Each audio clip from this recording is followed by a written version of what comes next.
What we're doing right now? Yeah, yeah. Okay. Thank you once again. My name is Martin. I've been observing, just like you've been observing. I've been wondering what to do next, just like you've been wondering what we should do next. I hear this, I hear that, just like you do. I see ourselves beginning to come into a state of good old-fashioned confusion. With that said, I'm addressing all the citizens of this world, and I'm addressing mostly directly to Occupy, not only in this country, but other countries also. In America, what made Occupy the spontaneous movement of the mass when it was in New York was because you were without leadership, and the mass just formed and began to grow. Over this period of time, then you got beaten back in your encampments all throughout the country. That was an organized national project from the establishment itself. And guess who won? They did. Look at yourselves. Beaten and tethered. To the point now they've gotten so cold this week that now you have in Oakland, California, where they arrested over 400. We don't know for sure even how many were beaten or hospitalized, but we do know the mayor itself says you no longer have the right to demonstrate within the city. You must question that authority. But before you can question the authority and have appropriate action, you must go within and question your own self. I'm hearing within the ranks that now we have all these committees. Committees are leadership.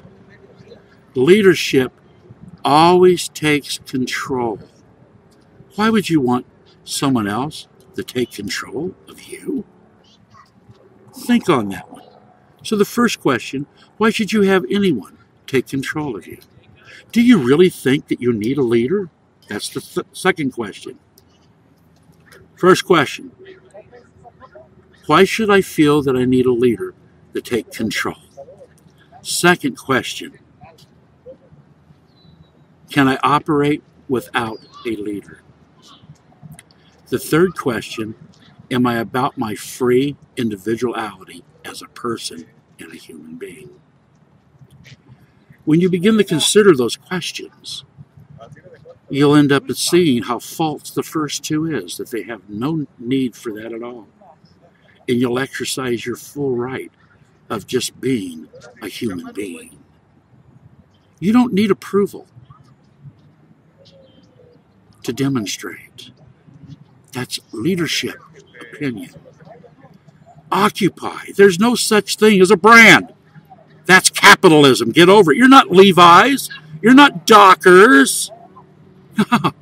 You're supposed to be a movement of the people by the people, spontaneously objecting to the system of what is. Every time you move away from that, you keep getting your butt beat. You sure do. Stage yourself another event instead of being the event that's straight in front of you. Some of these things I don't understand. I'm just an old man. But your revolution is right out your front door. You have a public street. You need to learn to go sit in it all across America. Just simply have a sit-in. Just sit down and don't be moved. I hear a lot of complaints. Well, you know, the news media is all bought by the big money. Well, that's a fact. We all know that. So if you have a problem with that, go occupy the news media. I don't mean running around outside holding your picket signs. Just simply occupy the building. That's what revolution does. Then that union cameraman, you're going to be live on all those networks. That's how you seize that. To seize is to occupy. These are just some thoughts. But as long as you're into organized leadership, waiting for a central committee to give it its blessing, you are a false revolution. That's a counter-revolution. You've lost the movement of the mass that's spontaneous because you're so frightened to allow it just to freely flow and act. It doesn't need to be led.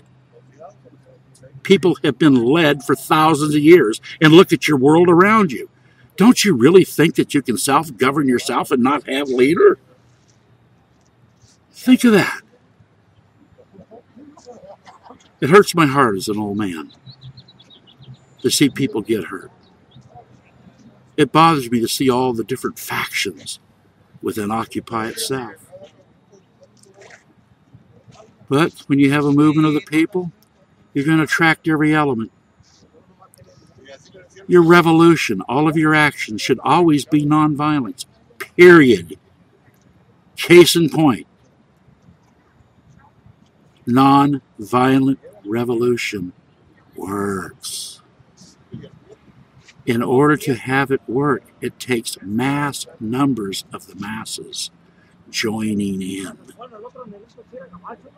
You guys addressed a lot of questions in the last few weeks. You addressed the opportunity of how corrupt the voting is through special interests and special money because of the awardment of the Supreme Court. I understand that some of you signed on to the idea that we're going to settle it within a constitutional amendment. I'm here as an old man letting you know, by the time you get a new constitutional amendment, you're already bought, paid for, and you will go into slavery.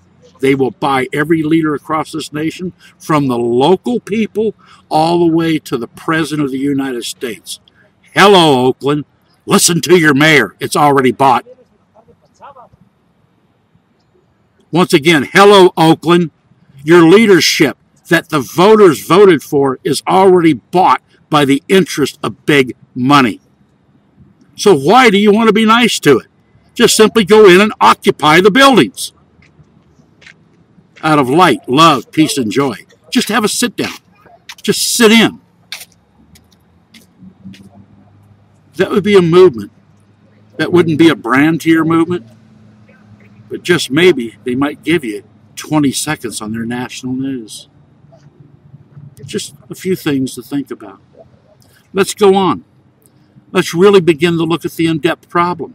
When you first started out, again, like I said last time, you went right to the head of the snake, the money system itself, and you protested.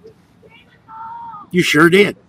And you had thousands of people protesting with you, all walks of life. The 99% was there because it was spontaneous. It wasn't orchestrated by leaders. Since that period of time, you begin to organize and create your self-leadership because you didn't know what to do when people ask you, what do you stand for? What you stand for is what the people want. The people are in the street because they don't like the deal they got. You're not political. Don't get political. Once you establish leadership, you're a political revolution and you will fail. Go back through the history of humanity. First International in the Communist Party. It was infiltrated. Yeah, you ended up with Trotskyites, Leninites, all different leaders. And look what it did to Russia, the people's movement, and mass revolution at the point they had their revolution. When you develop leadership, you must know, first of all, you don't need a leader. Second of all, when you got this leadership, how do they become leaders? How long have you known them? How do you know that a lot of them that are in control isn't from the CIA? You don't know because you don't know them. But as a mass, you know the feeling of a movement of people when it's moving because it's an objection to what is. You understand that feeling. That's natural. Leadership is never natural. They're always to the point of control. I'll lead nobody but South. And you should do the same. It's not only that they control you by money now. You already know within the first 4 states that money does create an action at the ballot box. I'm talking about Newt and Mitt Romney. You're seeing the superpowers, the super PAC money at work. By the time you get to the election next year, it'll all be about super PACs. In this nation, you will spend more money from super PACs, and total money's involved in all the elections put together up to this point in time, you'll spend that much money and more. Can you imagine they'll probably spend $500 billion nationwide between all the political jargon? That comes with a price. It's called they own your leadership. And that's what you're beginning to rise up against. I just don't think we have time for an amendment. I really feel you need to occupy the ballot box. By occupying the ballot box, I honestly believe that we, the people, need to stand up and tell our neighbors and our friends, don't vote. And be in every precinct on election day, discouraging people to go in there and vote for corruption. You think on that. And then you work your own movement within your own areas, at a national movement, at a local level. People acting together in the same camaraderie. After that, you need to truly, truly look at your financial system. What do I mean by that? I'm not saying that capitalism is bad, socialism is bad, communism is bad. I think all isms have served out their purpose and they've run out of what to do. And it's all dysfunctional. Look at your world. It is dysfunctional. It's not a choice between capitalism, communism, socialism, fascism, or any other ism you want to come up with. Revolutionaries create new ideas. Let's share just a little bit what's wrong with your banking system. Number one, we the people don't own it. You put your money in, but you don't own it. First thing you can do if we have time is you must get rid of the Federal Reserve. Period. Whatever that takes. If you want to do by Congress or the United States Senate, good luck. You need to get the monkey off the back of the people's money. And that is the Federal Reserve. Second thing you need to do is you need to have the Treasurer of the United States manufacture the people's money. This money will be backed by the American people themselves, and don't be fooled by money backed by gold. The powers will take you again. It's backed by the will of the people. That is a free money market money. It's called a U.S. greenback. The last time you had one was at Abraham Lincoln's time during the Civil War. There's a reason why we had that Civil War. And it wasn't over freeing blacks. It was freeing yourself from that system that you still have now over you.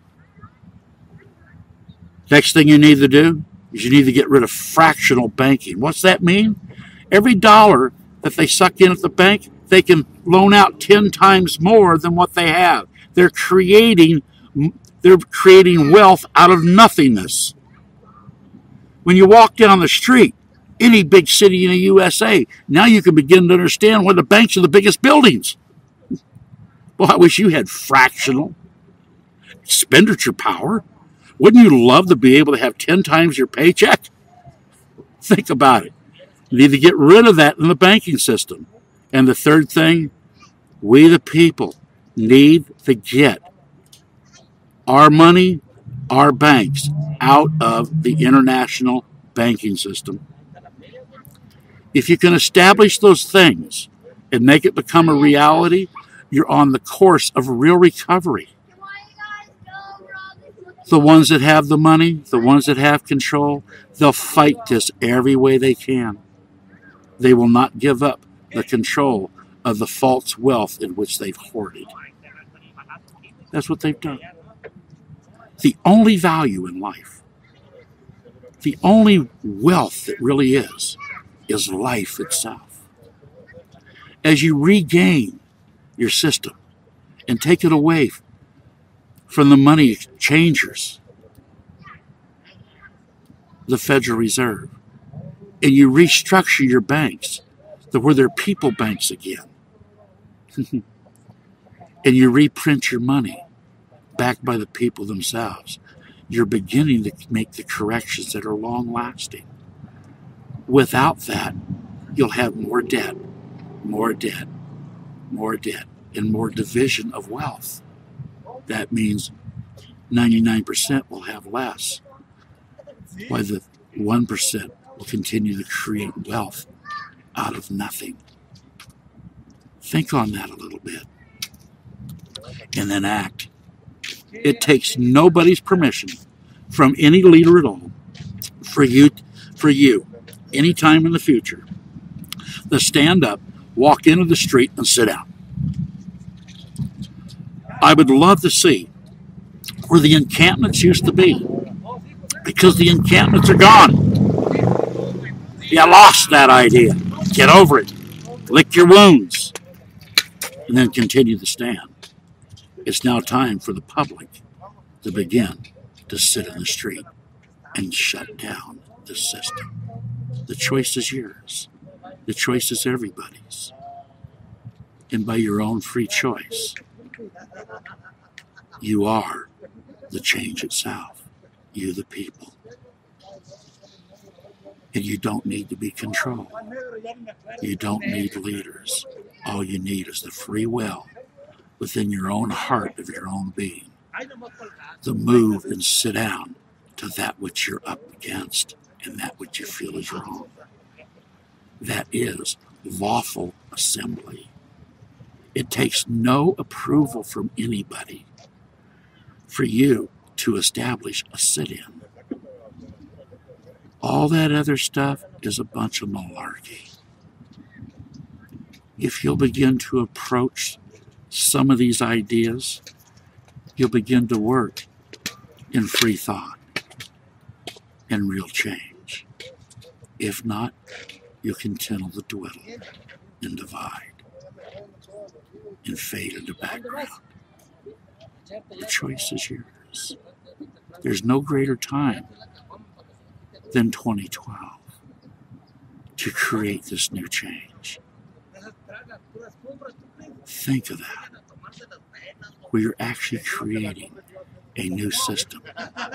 Yes, my friends, there's something beyond capitalism. There's something beyond socialism. There's something beyond communism. There's something beyond fascism and dictatorships. Yes, and that something beyond is your movement within the mass consciousness.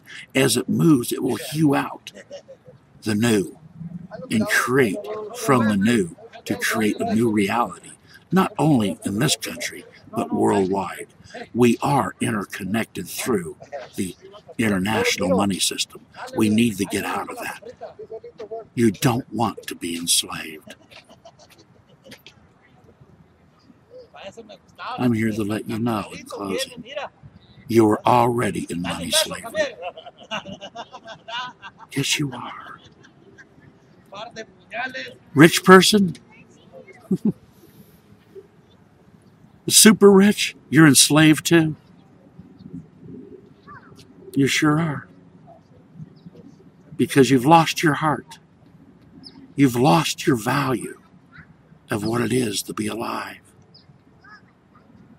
Remember this. All people of the world. The only value is life itself. Everything else is no more than an extraction from it and how it gets divvied up. And you know the statistics. And you know your circumstances. Now it's time to change it. Occupy yourself. Then occupy your streets. Not by onesie, twosies, and threesies. You need an international sit-down worldwide that sits and stays down. Just sits down until change happens. And believe me, it will happen. In those moments, you, the ones that occupy, will hew out a beautiful, brand new system. That is evolution and revolution coming together in the greater oneness of all of humanity. Live your life in light, love, peace, and joy. Have an understanding that there is no enemies and there is no side. That's what divides you. As long as we can find a bad guy to beat on, you're going to continue with the same game. You didn't create that in your mind. That was a conditioned thought that you were born into. In light, love, peace, and joy, and in oneness, pure divine energy that you are, all there is oneness. You have the ability to make life itself the value and allow it to flow in light, love, peace, and joy, into fairness, goodness, and kindness, and wholeness, and honesty for all upon this earth. Those choices are yours. Act. Be that which you are, a living, breathing human being. Proclaim your beingness, that you don't need approval, and simply occupy self, your mind, your heart. Then occupy the street. Ask your brother, ask your sister, ask your mom, ask your dad, ask your fellow student, ask your next door neighbor, ask your community, won't you please just sit down with me? Till next time, I do love you. Good day. What do you think? Hold on, sorry.